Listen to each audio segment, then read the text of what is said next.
All right, it is a trade deadline recap show here on the Love of the Star podcast, brought to you by the On Time Experts. I'm Eric Chiafalo, alongside the Super Bowl champion Brian Broaddus. The Dallas Cowboys make some big-time moves. First, though, we salute our man, tip of the cap, Zach Wolchuk, the Woolly Bully, who had his second baby girl in the middle of the night just last night. Or I guess technically earlier this morning, Wednesday, November 5th at like 3:15 in the morning. Wolchuk doubled up on being a girl dad. So congratulations to the Woolly Bully. We'll get him back here in the saddle here before too long. But Broaddus, live from the Crown Media Studios, make sure you give it a sub on YouTube. The Dallas Cowboys making some moves. Jerry Jones Monday night before the Cardinals game, he's like, yeah, I got to move, and I'm working on some more. We wake up Tuesday morning, Logan Wilson, Cincinnati Bengals linebacker, is now a Dallas Cowboy for a 7th-round pick. And then we get into the afternoon, shortly before the deadline, a couple hours before, we get the news that the Dallas Cowboys have acquired Quinnen Williams, defensive tackle for the New York Jets. They give up Mozzie Smith. So long, Mozzie. They also give up a second-round pick for this year. So this year's second-round pick goes to the Jets. And then the better of the Cowboys' 2 first-round picks in 2027 goes to the Jets as well. So the Cowboys will still have their 2 first-round picks this year. They will not have their second or their third-round pick because they traded the third to the Steelers for George Pickens. But that's kind of the details on the trade. Broaddus, I would love to know your initial reactions when the trade went down. How fired up were you?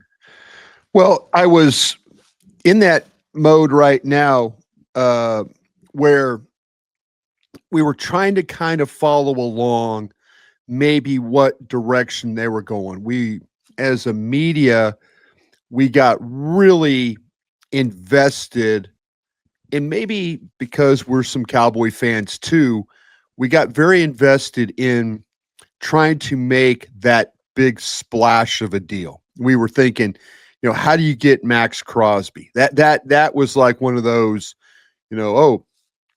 keep calling, make the Raiders say no to you is what you were going to do. And I know on our end and our platforms and stuff, where it's like, hey, what's the one deal that can make some absolute, maybe a home run hit? Dallas goes out, they trade Micah Parsons, they've got the extra draft capital.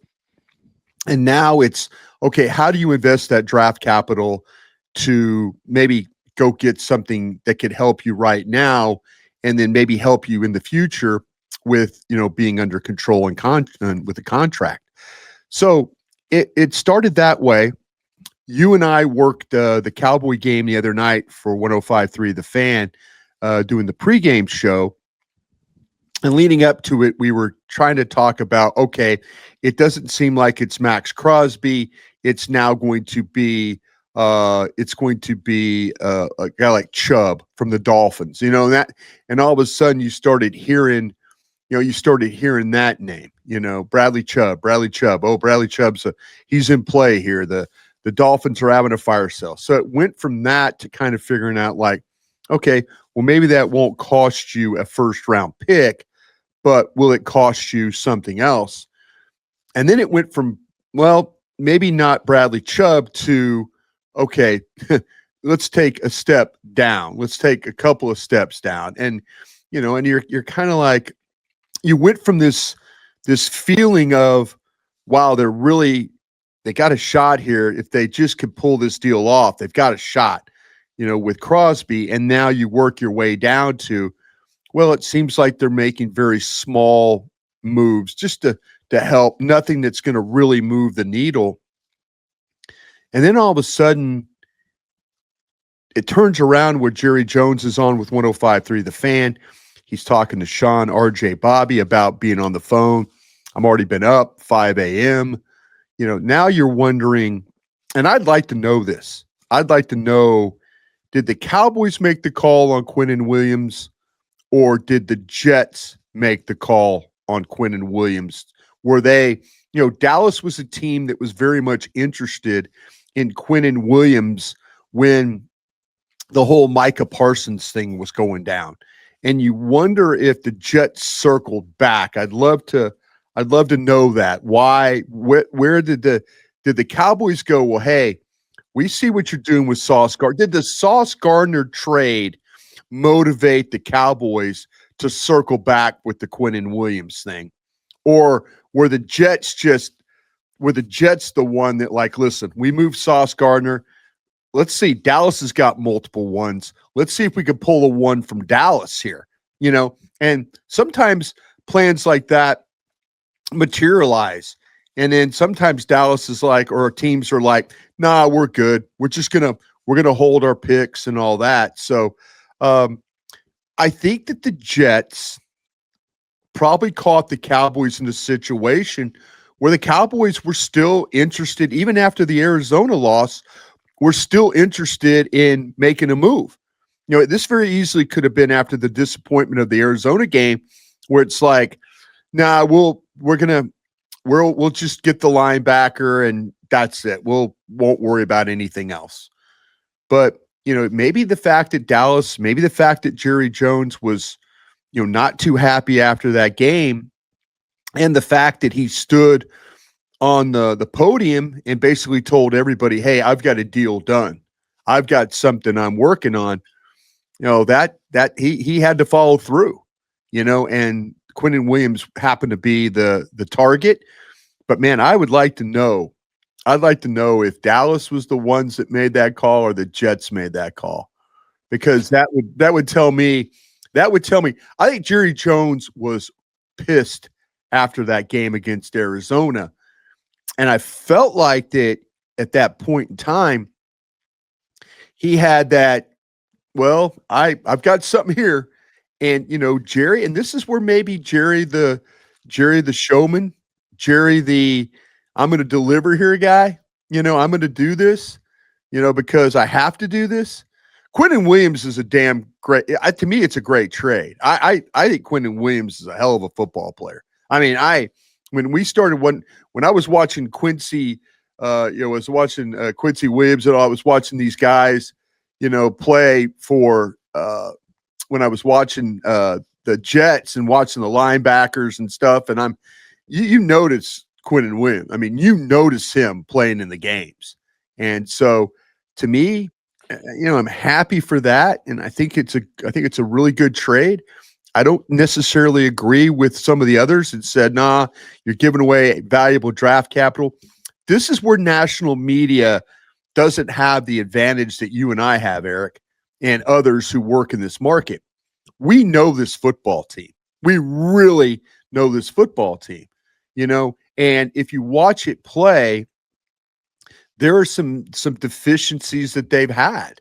There are some deficiencies along the defensive line, and they're like, oh, well, you could use that draft capital. You could have drafted players and all, blah, blah, blah. And you're like, yeah, but if you looked at the history of some of the defensive players the Dallas Cowboys have drafted, that's especially defensive line, defensive tackle. It's been a bit of an issue for the Cowboys. So for me to say a second round pick and then the better of the two, I think it's great. I think it's a really a great trade for the Cowboys because of some of the history that we've seen with the lack of drafting or how some of these draft picks have honestly worked out. Now that should not keep you from to keep trying, but boy, the history of it right now is something that just is not very, very, very good. So I'm happy. I'm happy they made the deal. Yeah. I mean, you have Quinnen Williams locked up now for the rest of this season and then 2 more seasons after that. So it's not just a rental type move. And we had the NFL insider Jordan Schultz on with us, and it seemed like the Jets were trying to get 2 ones for Quinnen Williams, and that would have probably been a little bit too rich there. Sure. But yeah. But they had to try. They got 2 for Sauce Gardner. Right. So why not? I mean, if you're sitting there and I'm sorry, I interrupt you here, but real quick, if you're the Jets and you got 2 for Sauce, keep asking. You don't know. Jerry Jones might be in that mindset where like, damn it, I'm about to make a move here. And they made a move, but I've seen Jerry Jones give 2-1s for a player before. I was shocked we did it, but I've seen him do it before. And if I'm the Jets, I ask. I would have probably done the same thing. Yeah, for sure. I mean, on the heels of everything that took place with the Micah deal, if you look through the Micah lens on this, then you basically traded Micah Parsons, a second-round pick, and Mozzie Smith for Quinnen Williams, Kenny Clark, and a first-round pick. So if you look at it through that lens, and I think there's plenty of people, myself included, that would probably would have rather, hey, get Micah Parsons done, not even necessarily this offseason, but an offseason before that, like get this deal done before the numbers ballooned the way they did. But if you put that aside and you look at where you're sitting right now, I mean, I do like the deal for Quinnen Williams. He's absolutely one of the best interior defensive linemen in all of football, has been for some years. His pass rush has slipped a little bit, but when he's one-on-one in pass rush, I think he's still a legit interior pass rusher. And he's a guy that's commanded a ton of double teams. We know that Oso Digizua has commanded a bunch of double teams as well this year, especially with Micah being gone. So, I mean, it's gonna make guys across that defensive line a heck of a lot better. And then when it comes to stopping the run, I mean, Quinnen Williams is right up there as maybe the premier interior run defender in the NFL. I mean, 24 run stops. That's tied for first in the NFL amongst defensive tackles, according to Next Gen Stats. That's for this season. 14 run stuffs, tied for first in the NFL as well among defensive tackles. 41% double team rate. And then he's got 16 quarterback pressures on his 201 pass rushes. So hopefully you can get the pass rush to get back to what it had been the previous few years, where he had just been an all-around total animal. But this guy is still clearly one of the best in the sport, 27 years old. And again, you have him locked up for the rest of this season and then 2 more seasons after that. So, and I'm with you for the reasons you mentioned. I mean, it's a bummer that they lose to the Cardinals, and it's a bummer that their season now looks like their playoff hopes are hanging on by a thread. I think anyone who is realistic understands that playoff hopes are pretty much dead here for this season. But you had all that draft capital when it comes to the first round picks and things like that. And getting a guy like Quinnen Williams here, I think we're all trying to capitalize on this Dak window. So, I mean, big picture, when you look at it 5-6 years down the line, you can criticize it, whatever, but you're trying to capitalize on a window with Dak right now, which is like 2 or 3 years. And so how can we get as much talent as possible to go ahead and put the best team together to go ahead and try and win something special here? And I think Quinnen Williams helps you do that in a big way. And like you said, they haven't drafted defensive players very well, especially the defensive tackle position. It is funny that they had that whole gaslighting press conference after the Micah deal saying that Kenny Clark was basically Quinnen Williams. That is clearly not the case. But now you have an opportunity here where you can have Quinnen Williams and Osa Digizua. You have Quinnen Williams, who's reuniting with Aaron Whitecotton, his defensive line coach from New York with the Jets. And Kenny Clark, I mean, I would imagine that'll be the rental part of all this. I mean, he's due $21.5 million next year if he's on your team, and you can cut him and save all of that money. So unless he wants to restructure the deal or do something like that, I think Kenny Clark is probably the rental here. And I would have loved, man, and we talked about it in real time, if the Micah trade had involved, instead of Kenny Clark, one of the younger defenders on that Packers defense. Maybe it's the linebackers. Could it have been Quay Walker? Could it have been Edrin Cooper? Heck, even Lucas Van Ness on the defensive line, somebody that could be here for a while. How much better would the trade look now if it didn't involve Kenny Clark and it actually had maybe one of those linebackers, Cooper or Walker? That would have been incredible. Yeah, I think to me that the first trade they wanted to make, I think they wanted to make the trade with the Jets. I think the Jets were the team, and I think that they were looking to move Micah Parsons to the Jets, and with the possibility of with Quinnen Williams being involved. I think that's I think they settled. I think they settled on the Green Bay trade as the, as the second option here. And then now with the Jets season being, when the Jets started, 1-7, then you're in a situation now where, when the season starts, they're thinking like, oh no, we're a pretty good team. We're a pretty good team here. But then all of a sudden you go 1-7, and then now you're like, no, we're not a very good team, and we need to figure some things out here. So to me, I think the Jets and the Quinnen Williams thing was the number one deal when Micah Parsons was being shopped. And it just so happened that the Jets were so bad here the first 9 weeks of the season that they were able to get, yes, they got Kenny Clark, and Kenny has been at times okay. Kenny Clark has, he made a great play the other day in that screen. I mean, he gave him a chance, with that, his ability to kind of snuff that thing out and read it and get outside, and make the tackle there. But I think Kenny Clark has been okay. I don't think there is anything that you would say, wow, that was a difference-making type of a trade. I think he got better there, but like I said, the defensive tackle play for the Cowboys has not been all that great. You look at, I think at times it's been good, but to say great, I just don't think so. And I reached out to somebody in the organization this morning and asked him about this whole thing with Quinnen Williams. And the question I had is, though, is the plan to play all these guys? Is the plan to keep all these defensive tackles, or is there somebody that's like odd man out? And or do I need to kind of figure that out? And the response is like basically saying you need to figure that out. The plan here will be to find ways to get the best on the field. So that's their understanding. Everybody's like, look, okay, well, who is odd man out? So I guess they're in that possibility of, or in that mode now where we're going to have to figure out who is not going to play. But their plan right now, it seems to be, as always, to try and get the best ones on the field. Now you have to determine which one of these guys has not played up to the level that they need. And Quinnen Williams is going to be on the field. That probably Oso Digizua was going to be on the field. Is this a deal where all of a sudden Solomon Thomas hasn't been poor, but Solomon Thomas is, he doesn't get a whole lot of reps.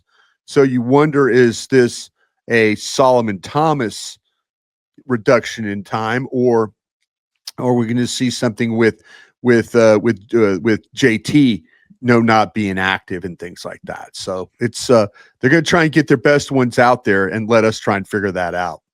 Yeah, I would imagine JT will be mostly inactive here moving forward. You already move on from Mozzie Smith, so sayonara to Mozzie, and then maybe just lesser snaps for guys like Solomon Thomas, and then but they like to rotate quite a bit. I would imagine it'll be Quinnen Williams and Osa as your starters, and then Kenny Clark will still get plenty of work, and it probably helps to have Kenny Clark not have to be on the field too much. Yep.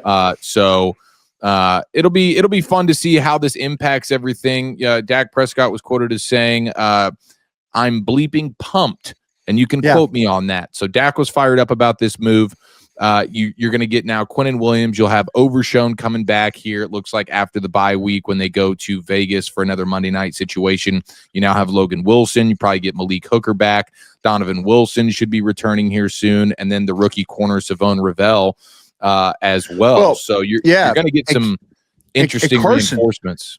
Yeah, and I thought that Kalen Carson acquitted himself very well in that game the other day, and getting some coverage snaps. His ability to play off coverage, to be able to drive on the ball, to stay in phase with when he was in press coverage. It was for him. It was a sneaky good game when we really didn't know how he was going to react. We didn't know how he was going to play. Was he the guy that was lacking confidence that we saw last year? Or is it the guy that we saw play at Wake Forest that was able to make plays for his college team? on a weekly basis. I think he showed up in a nice way. If you just isolate and watch him, there wasn't those times where guys were running by him and he was guessing and he got fooled and all that. He was where he needed to be, and I was encouraged watching him play in that game the other night, because I wasn't sure what you were going to get. Well, that would be a blessing if Kalen Carson can start to be the player that we thought he had a chance to be when they drafted him last year. Right. Tough rookie season, been banged up quite a bit, but I know you guys that covered the draft were pretty excited about him when they selected him. So that would go a long way. Right now, we need whatever we can get, because the secondary is a total disaster. We'll get into that a little bit more in the mailbag, but so Quinnen Williams, Logan Wilson, they are officially Cowboys, and we're pretty excited about it. We'll answer some questions here in the mailbag coming up in a few minutes, but you are listening to the Love of the Star podcast. Love of the Star is an Odyssey podcast. You can find it on the Odyssey app or wherever you get your podcast, presented by the On Time Experts, the official AC heating and plumbing partner for America's team, the Dallas Cowboys, and the Dallas Stars as well. And, of course, the Love of the Star podcast. Call the On-Time Experts, and they'll come to your home the same day. Now we got the fall weather coming in. It's backed by their Stay Warm guarantee. Visit the ontimeexperts.com. Click the Book Now button. You will pay less over time because they correctly diagnose your issue and fix it right the first time. So we just ask you to support the people that support this show. And if you have any type of AC or heating needs or plumbing, make sure you reach out to the On-Time Experts. They will take care of you at the highest level, 100% satisfaction guarantee, no excuses, no exceptions. All right, before we get to the mailbag, Broadus, I'm a little bit worried now where we're at with this offense. I mean, we've been talking about the defense has been a total disaster, just as frustrating of a unit as we can all remember.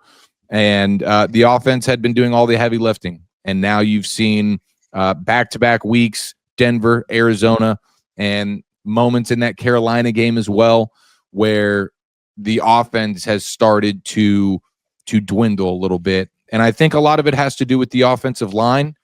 And I don't know if Shoddy having to pick up some of the defensive slack and be in the meetings defensively and try and help that side of the ball has deteriorated some of the things that are going on the offensive side of the ball. But offensively, what we thought was just sort of a 10 out of 10 unit, pick your poison, Javonte Williams, Pickens, Lamb, Ferguson, Dak playing the best football of his career.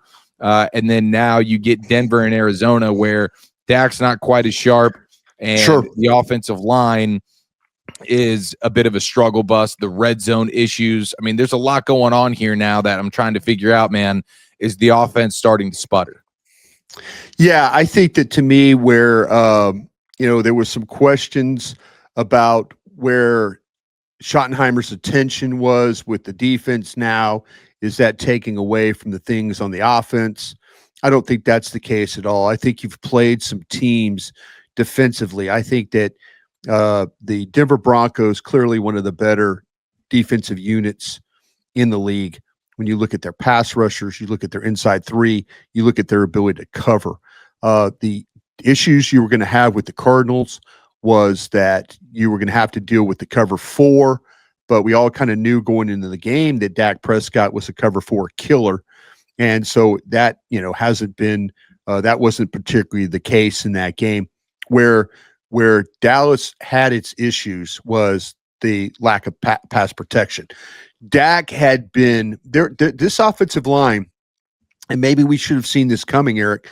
This offensive line, when you go across, when you get, say, 35 dropbacks, every guy across that offensive line has averaged, it seems like 3, 4, 5 pressures a game. And it happened, it happened in the Denver game. You didn't win the inside three. It happened in this last game where all of a sudden there was a replacement. I know myself had been calling for Nate Thomas to get more opportunities. In like 19 drop back situations, Nate Thomas gave up 5 pressures. You can't have that. And Arizona coming into this game was not a big pressure team when it came. They're not the dynamic pass rushers we've seen whether it's the Giants or what we've seen with Denver. They didn't have that kind of player. They had good, solid players. But this game, what was clearly evident is the pressures led to poor plays, and it led to sacks, 5 sacks. And where we'd seen Dak be able to escape pressure in these first, say, 8 games, it didn't happen in this game. When pressure happened, it generally led to a negative play. And Dak has been real good at avoiding the first pressure and then making a throw. This one, that wasn't the case. When there was pressure from Campbell or anybody that was rushing, Browning, any of those guys, Sweat. It was sweat. It was quick pressure, and it was generally a negative play. And that's where Dak has been really good. He's been this deodorant of when things start to stink, he finds a way to get out and make a play. In this game, it didn't happen that way. And I think that was one of the biggest surprises to me of how well Arizona rushed you in that football game. Yeah. I mean, it was bad. It was bad. You saw it in the red zone to start the game. You go for it on 4th down. I'm here for Shoddy being more aggressive and going for it on 4th downs. I don't have an issue at all with any of the 4th downs that he went for in this game, but your offensive line didn't seem to give you much of a chance there. And yeah, you mentioned Dak has been so good under pressure this year. And but when the pressure is that quick, and it's all these guys, right? Like it's not just Guyton, it's not just Steele, who both got smoked plenty, but even like guys like Tyler Smith.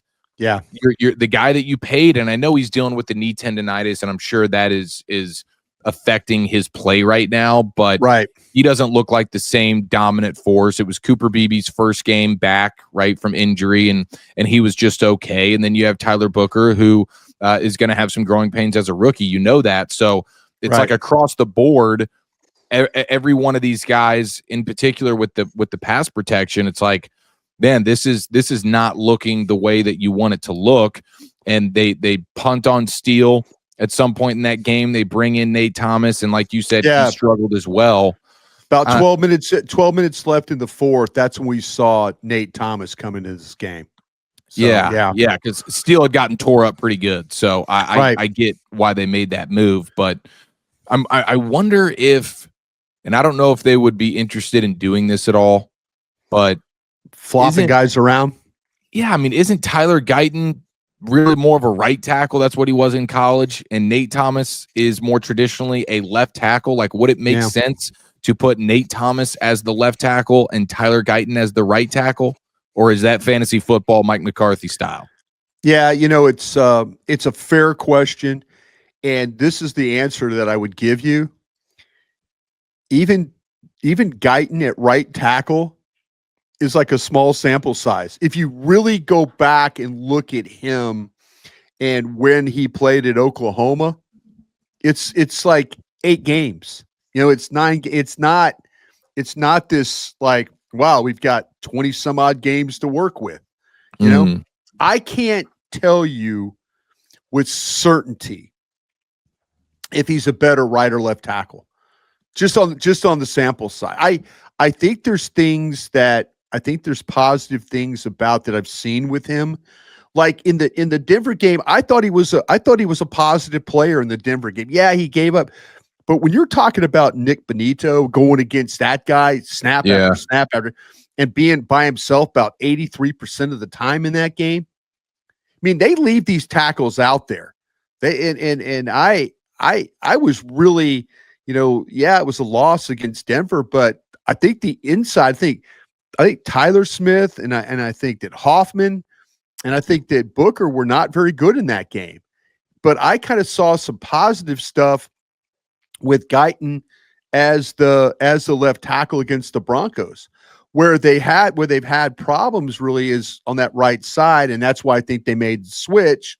And then all of a sudden, Nate Thomas gets thrown into a situation where there's no run game involved. It's all every rep is a pass play, but still they've had some problems. I can't with any certainty answer your question because I've actually seen him play more games at left tackle than I've seen him play more games at right tackle, like in college. If that makes sense. Yeah, that's true. I forgot that Guyton was just kind of a one year player. It was very much a one. You know, you were betting on traits. You were betting on what the potential could be. I don't know, man. I like I said, I really do like Nate Thomas a lot, but these guys, you have to grade them for 65 plays. You grade them for all those plays. And if they're good on 61 of those plays, you're just hoping that the other 4 plays aren't sacks or something to get your quarterback hit or tackle for loss or something like that. But I think for the most part, though, that Guyton has been good. I was really worried about him coming into the season, and then he showed really good in training camp, and then he got hurt, and then the Philadelphia game, it was like, okay, well, there might be a possibility he could play, maybe not. And I was like going, oh, geez, do you really want to throw him in there after missing like a big portion of training camp? I think he's actually responded pretty well. But him, the guy that struggles the most down in and down out is Steele. And I could see why they replaced him at right tackle in that game the other day. But like I said, Thomas had his moments where bad footwork, bad body position leads to a pressure, leads to sacks, gets overpowered. You know, they all took turns at some of the poor play. So what do you think's going on with the red zone? Like, what do you attribute that to? Is that a shoddy thing? Does that go back to the offensive line as well?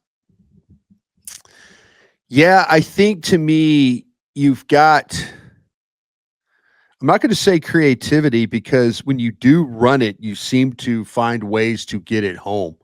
The thing that kills Dallas offensively in red zones is the negative play.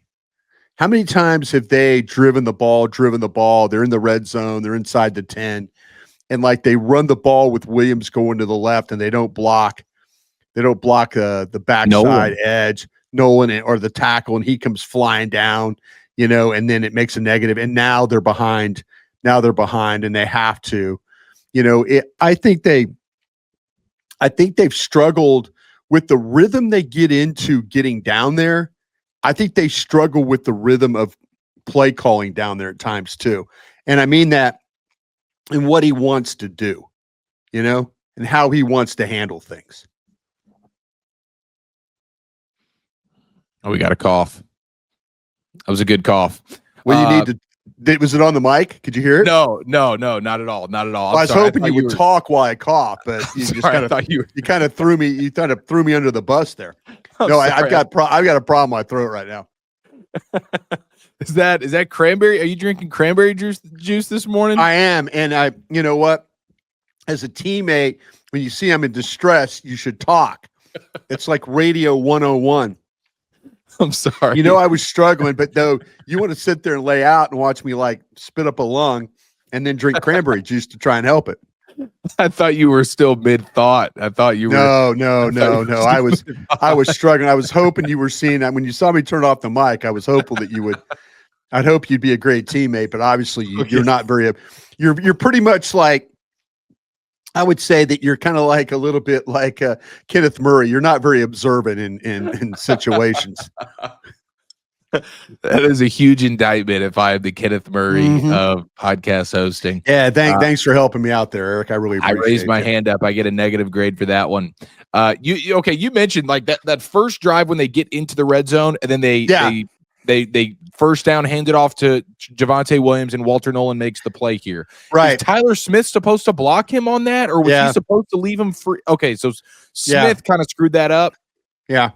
Okay. See, that's the thing about it is you have to be able to, like, when you get down there, you can't afford the missed blocks, the mistakes.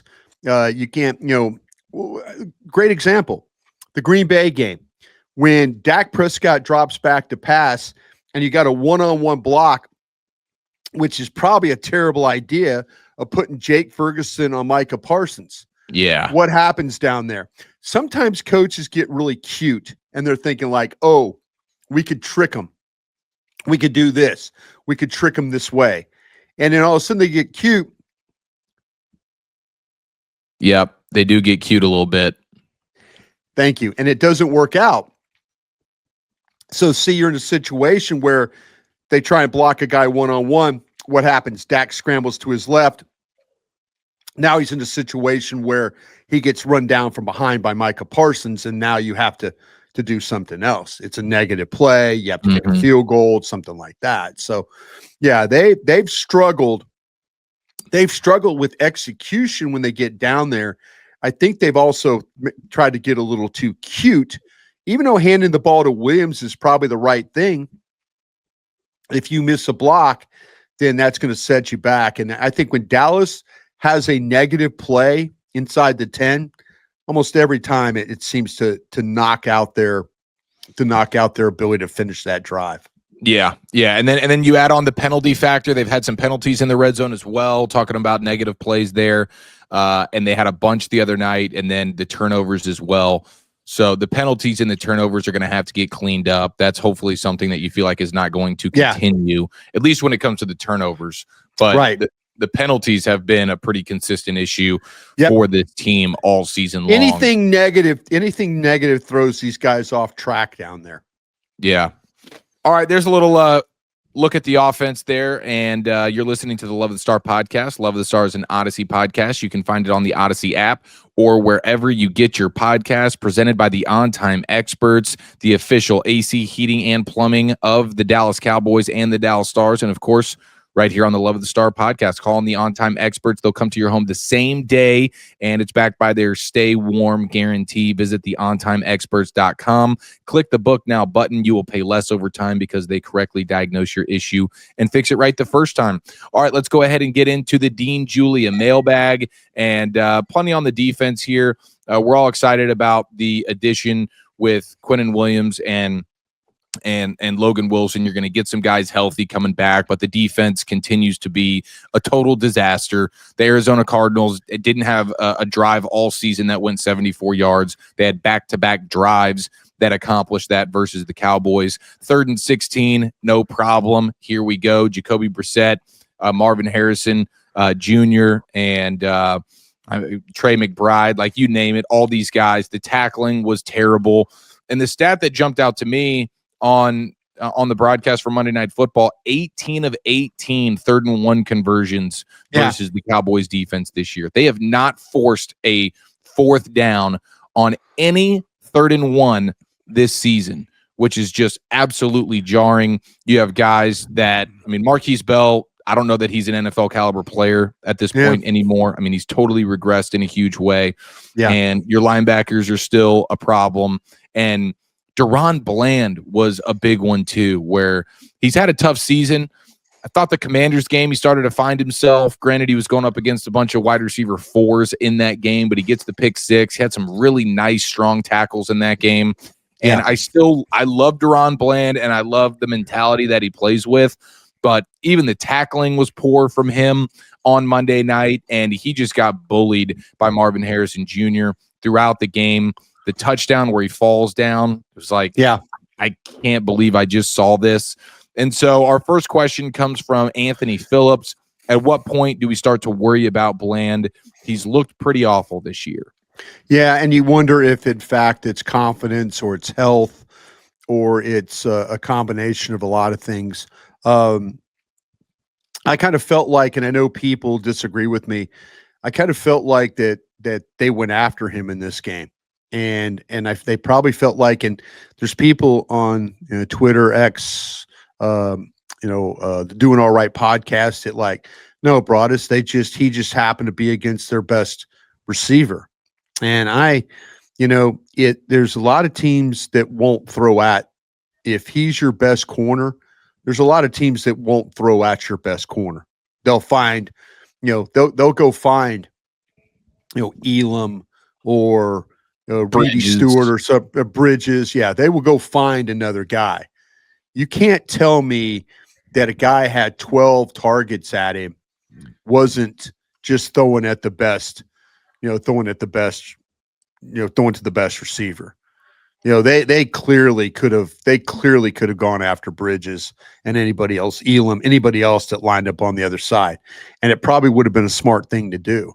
But they felt like that with their guy, with Marvin Harrison, that they were going to win that matchup.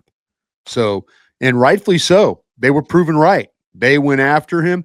You look at the two guys that struggled the most in the Cowboys secondary. There were 1 and 2 on tackles. It was Bland and Bell. What does that tell you? It tells you that they had to go make plays or they had to go make tackles because people were going after them in this game. And giving up completions.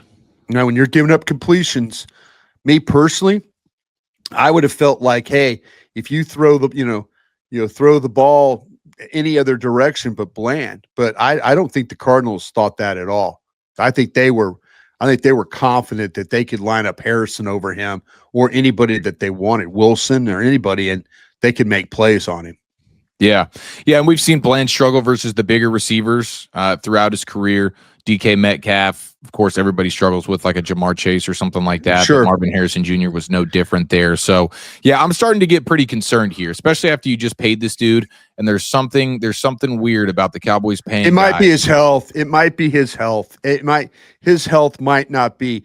I'm not saying it's to the point where he shouldn't be playing, but I think his health is not ideal for him right now. I don't know how confident he really is in his movement and his movement skill. Yeah. We'll have to see how they play when you get Savone Revel back. You get maybe Kalen Carson starts to play better. Yeah.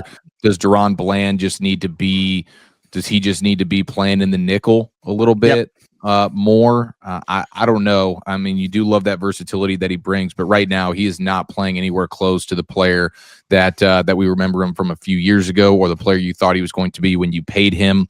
And hopefully it is. Not that you hope he's banged up, but if that explains why he's not the same guy right now, then you could understand it. But it is like, I'm worried, and you hope to see this thing get turned around for him in particular very, very soon, because you just locked him up and you need him to be a heck of a lot better than what he has been.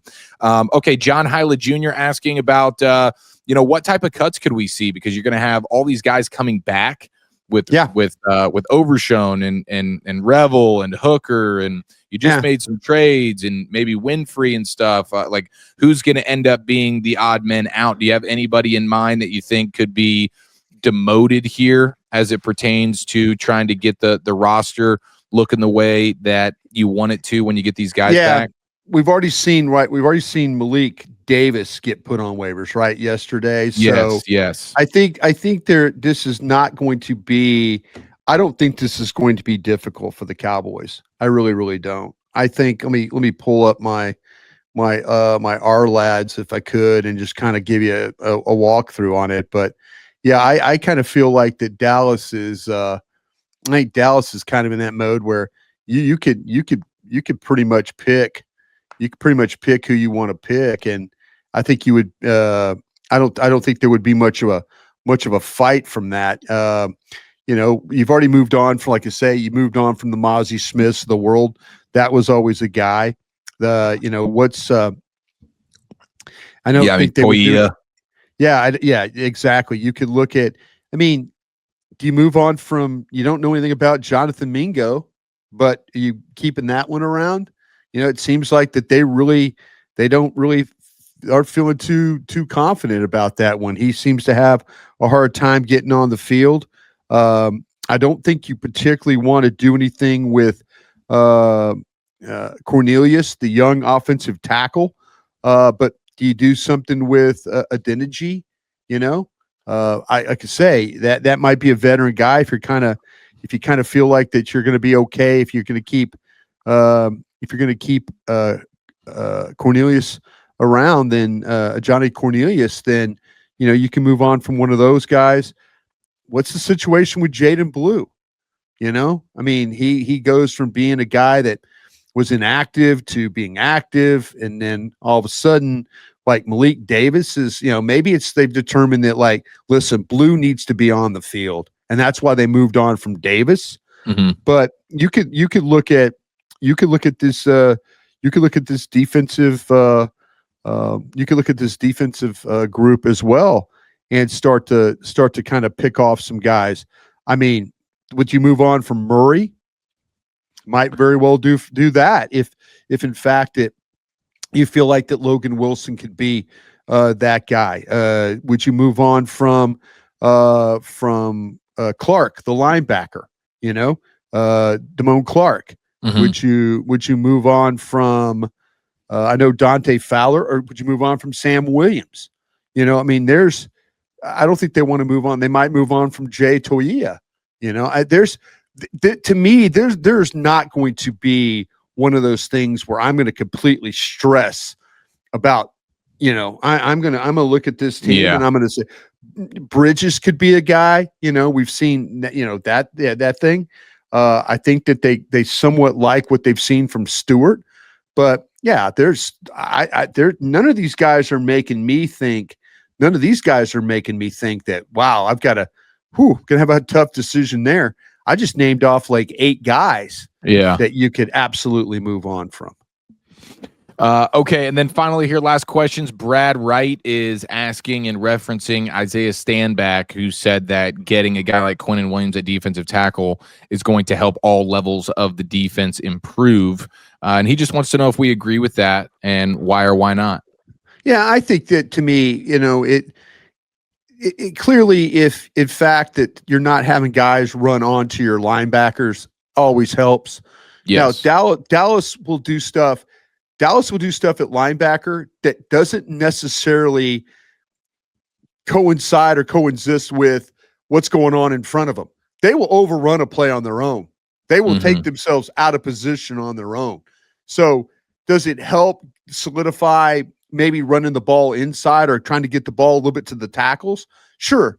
Penetration, we've seen how penetration affects running games. That's what Quinnen Williams, I was watching Quinnen Williams play the other day against the Steelers on opening day, and I'm watching him throw the guard aside and throw the center aside and then split a double team and make a tackle for a loss.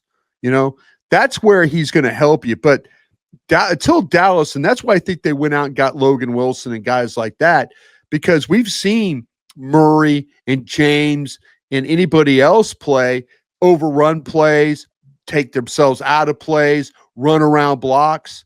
And does Quinnen Williams help? Sure. But does he help that? I think just changing players out helps that more than anything. But yeah, if teams are trying to run the ball, sure. But you got teams now that are also, but Dallas's pass rush has improved. The pass rush has improved to the point that, if in fact, Quinnen can help you with a little bit of that run defense, but also give you some push where they could squeeze those edges and get the middle push. We've seen it kind of work the last couple of weeks for, like especially against the Denver Broncos, against Dak Prescott. Squeeze the edges and then push the middle of the pocket. These quarterbacks have some problems that way. Yeah. Ezraku's been playing really, really good football here, getting pressure on the quarterback, sacking the quarterback. Clowney's starting to look a little bit more like the guy that we were hoping. So, yeah, you're starting to see that pass rush. That should help things in a big way. And I do think Quinnen Williams' presence will help Osa in a big way as well. Sure. So you definitely still need the linebackers in the secondary to just play better. But yeah, you just need better linebackers, because like their play, the way they play at times takes them out of any ability to make plays. Sometimes you don't have to block these linebackers because they will do something that takes them out of the play. Yeah. All right. Well, there it is. Thanks for the questions here in the Dean Julian mailbag. Thank you so much for listening to the Love of the Star podcast. Please subscribe, rate, review, send to your friends. We are giving you wall-to-wall Cowboys coverage here on Love of the Star, and we will be back here in the coming days. It is your Cowboys bye week, so we'll do some Cowboys housekeeping as we close out the bye week, and then we'll start to prepare for the Vegas Raiders on the road, Monday Night Football. That'll be coming up here very soon. So until then, ladies and gentlemen, thank you so much and be well.